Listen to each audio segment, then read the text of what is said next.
Congressman Joaquin Castro led a Democratic delegation in a visit to Eagle Pass yesterday for a first-hand look at the buoys that were recently installed on the Rio Grande River. For many who spoke at the press conference, the placing of the buoys has caused more problems.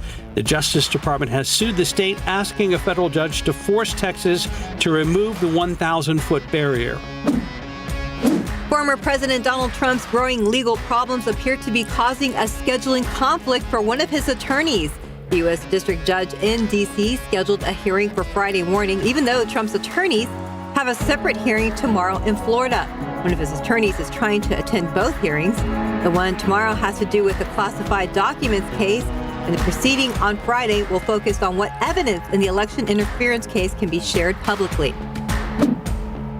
Ohio judges put the state's 6-week abortion ban on hold after voters in Ohio rejected Issue 1, a proposal that would have required raising the threshold to amend the state's constitution. The Republican-backed measure was fast-tracked to ballots 3 months before a key vote on whether to preserve abortion rights in that state. A Supreme Court ruling yesterday will allow restrictions to so-called ghost guns to resume while legal challenges to those regulations move forward. Ghost guns are homemade weapons with no serial numbers. The Bureau of Alcohol, Tobacco, and Firearms updated regulations last year, defining ghost gun kits as firearms so the government could track them. The Air National Guardsman accused of leaking classified intelligence online knowingly shared classified information with at least one person who appears to live in a foreign country. That's according to a sworn statement by an FBI agent. 21-year-old Jack Tejera has pleaded not guilty to the charges against him.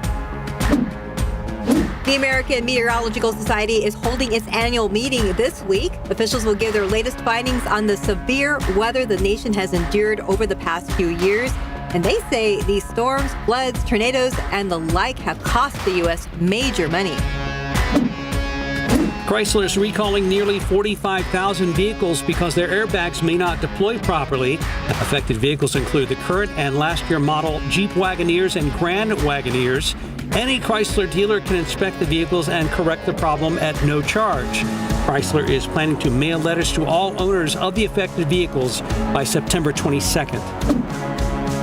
A big chance coming for iPhone users. Apple is moving the button that ends calls. The iOS 17 update out this fall will place the red end call button in the lower right corner of the screen instead of the center. Another change coming to the iPhone includes a more accurate autocorrect. A person in Florida finally won the Mega Millions jackpot. One winning ticket was sold at a Publix grocery store in Neptune Beach, Florida.